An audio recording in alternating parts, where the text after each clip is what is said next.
I should have known something was wrong the moment my mother refused to make eye contact with me. She stood at the edge of our old living room, arms folded, jaw tight, eyes flickering like a guilty flame avoiding the wind. And my father, he just kept tapping the heavy envelope on the table, as if the sound itself would numb what he was about to say. "Sit down, Zara," he said quietly, not unkindly but not lovingly either. I didn't sit. Because some part of me really knew, that whatever they were about to say would change everything I had built for them. Every sacrifice. Every dream I had postponed. Every late-night shift I endured. Every phone call I answered from creditors. Every time I told myself it's for my parents, it's worth it. "What's going on?" I asked, my voice steady although I felt a quake rising inside my chest. My mother finally inhaled, slow and sharp. "Your sister deserves it," she said simply. "So we're giving her the property." My heart didn't just drop, it shattered.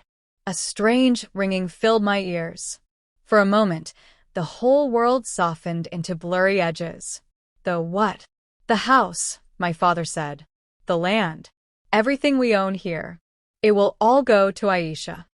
"But I'm the one paying the mortgage," I whispered, the words clawing out of me like a wounded animal. "For 5 years. Every month. On time. Even when I barely had food for myself." My mother looked at me with that calm, self-righteous expression she used whenever she believed she was being wise and fair. "You're stronger, Zara. You don't need it. But your sister, she's fragile. She's always been fragile. She needs security. We're doing what's best for the family." I felt my nails digging into my palms. "She's fragile?" "She's 27, married to a man with a good job, and she doesn't pay a single bill. She doesn't even work." "I work. I take care of you. I cover everything. That house exists because of me." My father shrugged, as if the logic was irrelevant. "Aisha deserves a break. And we have decided." The word decided felt like a slap. Not a discussion. Not a consideration. A verdict. And the worst part? My sister wasn't even present. As if she already knew she would get everything, and I would get nothing. I swallowed hard. "So, what am I supposed to do?" "You'll understand one day," my mother said softly. "Families make sacrifices. I've been sacrificing my whole life." She didn't answer. Something deep in my soul twisted, slowly, painfully, as if a door I had kept locked for years was finally cracking open. And behind it lived a truth I never wanted to face. I was never the daughter they loved. I was the daughter they used. I left the house without another word. The winter wind slapped my face the moment I stepped outside, stinging my cheeks, freezing the tears before they could fall properly. The sky was gray, the color of a storm before it breaks. On the short walk to my car, I remembered all the nights I stayed awake balancing their bills. The months I worked double shifts when Dad got sick. The vacations I never took, the clothes I never bought, the dreams I folded and hid inside drawers like fragile paper. All for them. I turned on my phone. 2 notifications from the bank. Mortgage payment due in 5 days. My grip tightened. 5 years of paying. 5 years of believing the house would one day be mine, or at least shared fairly. 5 years of working early mornings and late nights, skipping dinners, skipping birthdays, breaking my back, breaking my spirit. And they handed it all to the sister who spent her days taking selfies and ordering food online. A bitter laugh escaped me, unexpected and sharp. I drove home, but the steering wheel felt foreign beneath my hands. The city blurred past, lights stretching into streaks like tears falling sideways. By the time I reached my apartment, my stomach felt hollow, as if something essential had been taken from me. Not the property, not the money, but the illusion that I mattered to them. I threw my keys on the table and sank to the floor. The sob hit before I could stop it. A raw, guttural sound. It wasn't just sadness. It was betrayal. Deep, bone-cutting betrayal, the kind that changes a person from the inside. When the tears finally stopped, my mind was cold and frighteningly clear. If they wanted my sacrifices so badly, they could live without them. I opened my banking app.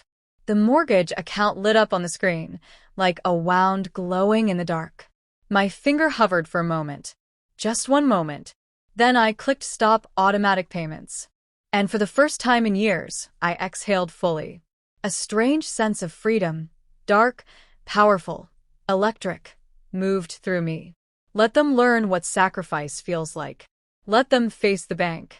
Let them explain to Aisha why the property she deserved was slipping right out of their hands.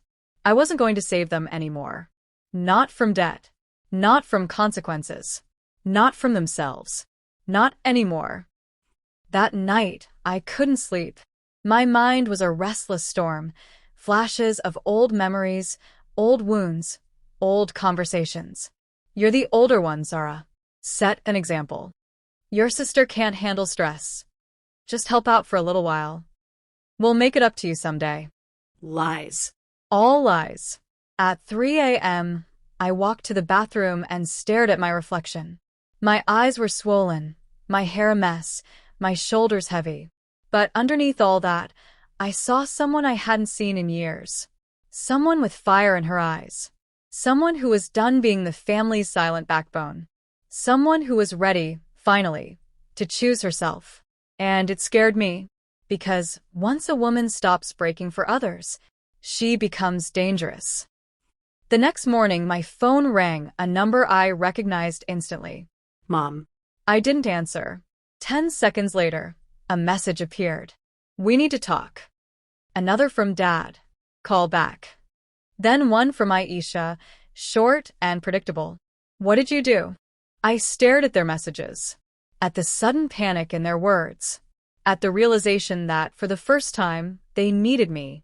I put the phone down and walked away. They would learn, and I would rebuild my life from the ashes they left me in. But before I could move forward, I would first have to face a truth I spent years avoiding, one that arrived at my doorstep later that evening, wrapped in a knock that shook the walls. When I opened the door, I froze, because standing there was someone I never expected to see again. And everything I thought I knew about betrayal and family was about to get a lot worse. He sat on the edge of the sofa, elbows resting on his knees. You walked out of our marriage with nothing. No support. No help. You took all the blame, even though it wasn't yours to carry. He shook his head slowly. Your family broke you, Zara. And I let them. I shouldn't have. His honesty unsettled me. You left, I said, when I needed you most. I was drowning too, he whispered. Your parents took every minute of your time, every ounce of your spirit. I was losing you bit by bit, and I didn't know how to fight for you without becoming the villain. My throat tightened. For years, I had carried the belief that he didn't love me enough to stay. Hearing his side now only scraped open old wounds. And now you show up, why? Because my parents can't handle a little consequence. Because you matter to me, he said. Still. I looked at him, really looked at him. His voice, his posture, the flicker in his eyes. It was all different, haunted by something I couldn't yet place. What do you want, denial? I asked quietly. He exhaled deeply. I want to help. Just let me stand by you this time. I turned away, pacing. Standing by me now won't fix the past. No, he said gently. But maybe it can change your future. His words lodged somewhere inside me, stubborn and heavy. I don't need saving, I said firmly. I know. You never did. He offered a small, sad smile. But even the strongest people deserve someone on their side. I froze. Because no one, not my parents, not my sister, not even my friends, had ever said that to me. Before I could answer, my phone buzzed violently on the counter. I glanced at the caller ID. Mom. Again. I ignored it. Another call. Dad. Ignored. Then a message flashed on the screen. Bank sent notice. Come home immediately. Notice. Denial asked after reading the look on my face. They're already panicking, I muttered. Good. But a knot formed in my stomach. Not fear, not guilt, but a sense that something bigger was unfolding, something I hadn't seen coming. Denial stood. I'll go with you. I didn't ask you to. I know, but I'm coming anyway. His insistence irritated me, but also, strangely, comforted me. I grabbed my coat, and we drove in silence. The night was cold, the roads dim, and the tension between us thick enough to suffocate. When we reached my parents' house, I saw the lights blazing at every window. Aisha's car was parked at an angle, as if she had skidded into the driveway without thinking. The door flew open before we even stepped out. Mom rushed toward me, frantic. Zara, the bank, there's a problem. Dad followed her, face pale. The loan, they called. They said payment was canceled. They're asking for the full due amount. So pay it, I said calmly. Aisha appeared behind them, her voice sharp. This is because of you. You're ruining everything. No, I said quietly. I just stopped fixing everything. You're being selfish, she shrieked. I stepped closer, looking her dead in the eye. For the first time in my life. She opened her mouth to argue, but something inside the house caught my attention. Papers scattered across the table, the bank notice open. My father shook his head. Zara, they might take the property. I felt the smallest flicker of satisfaction.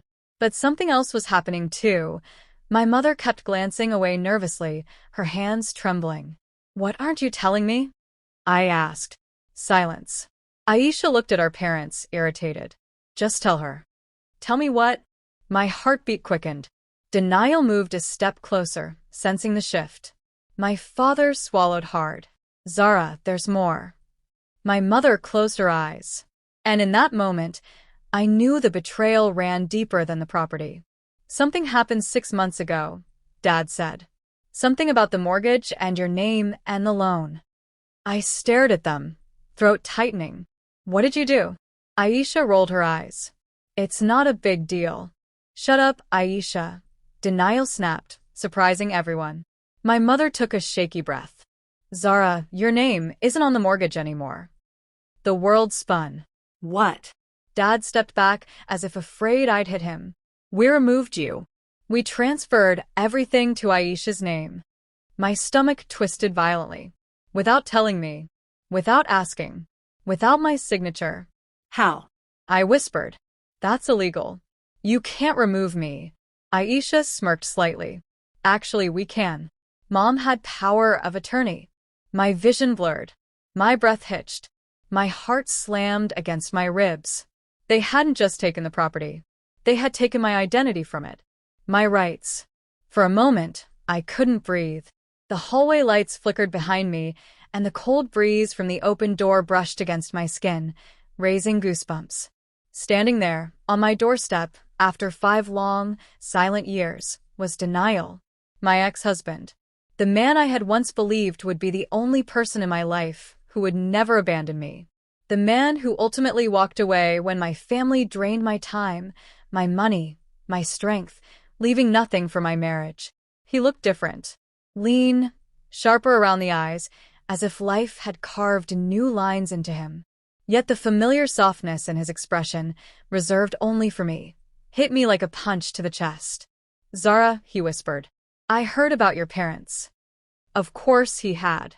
News in this city traveled faster than blood. What are you doing here? My voice trembled, not with fear, but with the weight of memories I had buried deep. He hesitated, his hands shoved awkwardly in his coat pockets. Your father called me. A cold shock ran through me. He did what? He said you'd stopped paying the mortgage. That things were falling apart. He was worried. Denial looked down, swallowing. And I was worried too. A bitter laugh escaped me. Worried? Really? Now, after everything? He looked wounded, but I didn't care. The pain I carried was bigger than his remorse. Zara, please. Can I come in? I didn't want him in my space. I didn't want him inside my carefully rebuilt walls, the ones still fragile from years of damage. But something in his voice, something tired, genuine, almost broken, made me step aside. He entered quietly, as if afraid to disturb the air around him. My apartment was small but warm, lit by soft yellow lamps and faint traces of jasmine scent. So, I said, crossing my arms, You're here because my parents dragged you into their drama. No, his answer came quick, too quick. I'm here because I still care. That word, care, stabbed deeper than I expected. I don't want your sympathy. It's not sympathy, he murmured. It's regret. I looked away, because regret was the one thing I had once begged him for and never received. My voice, my sacrifices, all erased. And suddenly the bank notice made horrifying sense. They had put everything under Aisha's name, but expected me to keep paying. Denial stiffened beside me, anger radiating off him. Zara, he whispered, there's something else here. Something they're still hiding. Mom burst into tears. We didn't have a choice. Dad stepped forward again. You'll understand when you hear the whole truth. I stared at them. My pulse thundered. My hands shook. What truth? I demanded. Dad exchanged a panicked look with Mom. And then he said the words that made my entire body go numb. Zara, the house wasn't originally bought with your money. The room fell silent. My ears rang. What are you talking about? I whispered. Dad exhaled shakily. The money that started the mortgage, the down payment, it came from someone you don't know. I felt the ground tilt beneath me. Mom covered her mouth. Aisha folded her arms, irritated but tense. Denial touched my shoulder gently. Zara, he murmured. They're hiding something bigger. I stepped back. Who? I demanded, voice cracking. Who gave the money? Who bought the house? My father lowered his eyes. This will change everything. He looked up, face pale. It was someone connected to you. Someone from your past. Someone we never told you about. I froze. Cold rushed through me like ice water. Mom whispered, voice trembling. Zara, it was your real mother. For a long moment I couldn't move, couldn't speak, couldn't even breathe. The room felt too small, too loud, too bright. I heard the ticking of the wall clock, the faint hum of the heater, Aisha's impatient sigh, but my own heartbeat drowned everything. A deep, thunderous pounding inside my skull. My real mother? I stared at the people who had raised me, the people I had bled myself dry for, the people who had just ripped open the deepest wound of my life. You're lying, I whispered. Tell me you're lying. Dad shook his head slowly. We didn't want you to know. Not like this. My chest tightened painfully. Then how was I supposed to learn, Dad? By accidentally finding the truth in some bank notice. By watching you give away a house my biological mother paid for. Mom wiped her tears, her voice trembling. Zara, please understand. We wanted to protect you. Protect me? My voice sharpened, cracking like glass. You wanted to control me. Aisha groaned dramatically. Can we stop making this a drama? She's overreacting. Denial's voice thundered across the room before mine could. Aisha, if you don't shut up right now. She rolled her eyes but stayed quiet. I turned back to my parents. Explain everything. Now. Mom sank onto the sofa, hands shaking. Dad remained standing, shoulders hunched under a weight he had carried for decades. Your real mother's name was Hina, Mom began. She was my cousin, younger than me by 10 years. Beautiful, clever. But her life was difficult. Very difficult. Dad nodded. She got involved with a man who abandoned her when she became pregnant. She had no money. No job. No family willing to help. My mother swallowed painfully. She came to us. Desperate. My heart thudded. So you adopted me? Yes, Dad said gently. She begged us to. She said she wanted you to have a stable life. A real family. And she disappeared, Mom added. Left the city. We never heard from her again. Not until 6 years ago. 6 years. My voice broke. You mean all this time, all these years, she was alive? She contacted you. Mom nodded weakly. She reached out when she became sick. She didn't want to disrupt your life. She only asked one thing, that we secure a future for you. She sent money.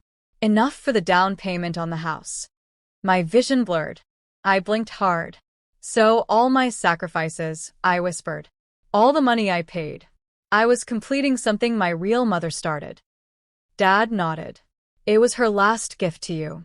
A deep ache spread across my chest, heavy and sharp. My real mother. A woman I never knew. A woman who was gone before I could ask a single question. I felt my voice tremble. Why didn't you tell me? Mom took a shuddering breath. Because she made us promise. She said the truth would hurt you. And I was afraid. Afraid that if you knew, you'd resent us. I stared at her. The woman who raised me. The woman who withheld my identity. You didn't want to lose me, I said slowly. But instead, you broke me. Mom burst into tears again, but this time, I felt nothing. No pity. No warmth. Just a numb, cold clarity. Aisha stepped forward, her tone defensive. Okay, so you're adopted. Big deal. That doesn't give you the right to ruin the property situation. The house is mine now. You can't take it back. I turned to her with a calmness that scared even me. Aisha, I said softly, I don't want the house anymore. She blinked in surprise. You don't? No. I stepped closer. But I want you to face the consequences of being the owner. Her smirk faded, because she finally understood exactly what that meant. Dad's voice trembled. Zara, please don't do this. I didn't do anything, I said simply. You took my name off the mortgage. You made Aisha the owner. So now she's responsible. Legally. Financially. Entirely. Aisha's face drained of color. Denial crossed his arms. You wanted the property, Aisha. Congratulations. You get the debt too. Her breath hitched. No. No, I can't. You can, I said. And you will. She lunged forward, grabbing my arm. Zara, please, please fix it. You know I can't handle this. I'll lose everything. I gently removed her hand. You should have thought of that before you took everything from me. She whimpered. Actually whimpered. Seeing her panic should have satisfied me. It didn't. It just confirmed how unequal our entire lives had been. And how done I was. Denial placed a hand on my back, steadying me. Let's go. You don't need to hear any more tonight. But I wasn't done. My parents watched me, desperate, afraid, waiting for me to break, to forgive, to step in, to save them like I always had. Instead, I stood taller. I'm leaving, I said. I don't know when I'll come back. Maybe never. Mom gasped. Dad reached forward. Zara. I stepped back. No more. No more emotional chains. No more manipulations. No more sacrificing myself for people who only remembered me when they needed something. You raised me, I said quietly. And for that I am grateful. Truly. But you also hid the truth about who I am. You used me. You drained me. And you gave away something my real mother bought for me, while expecting me to keep paying for it. Dad's eyes filled with tears. We made mistakes. Yes, I said. And now you live with them. Aisha sobbed. Zara, please. I shook my head. No. You wanted me gone. So now I'm gone. Outside, the cold night air hit my face like a cleansing slap. Denial walked beside me silently until we reached the car. I leaned against the door, finally letting the tears fall, not from weakness, but from release. He spoke softly. You deserve better. You always did. I wiped my cheeks. I don't know who I am anymore. Yes, you do, he whispered. You're the strongest person I know. You survived a family that didn't value you. And now, you get to build a life that's finally yours. I looked at him, really looked. Why are you here, Denial? He took a slow breath. Because I lost you once. And I won't let you walk into this alone again. Not if you let me stay. My heart tightened. I don't know if I can trust anyone right now. He nodded. Then let me earn it. The sincerity in his voice cracked something inside me, something old, something exhausted, something ready to heal. For the first time in years, I felt the faintest spark of hope. Not because of him, but because of me. Because I wasn't the girl who sacrificed herself anymore. I wasn't the quiet daughter. I wasn't the fixer the backbone, the wallet, the shadow. I was Zara, daughter of a woman who sacrificed everything for my future, and finally, I was going to honor that gift. I straightened my shoulders. "Let's go," I said. "Where?" Denial asked. "To build a life that belongs to me." And as we drove away from the house, from the lies, from the betrayal, from the chains, I felt something powerful rise inside me. Freedom. And for the first time in my life, I wasn't afraid of it.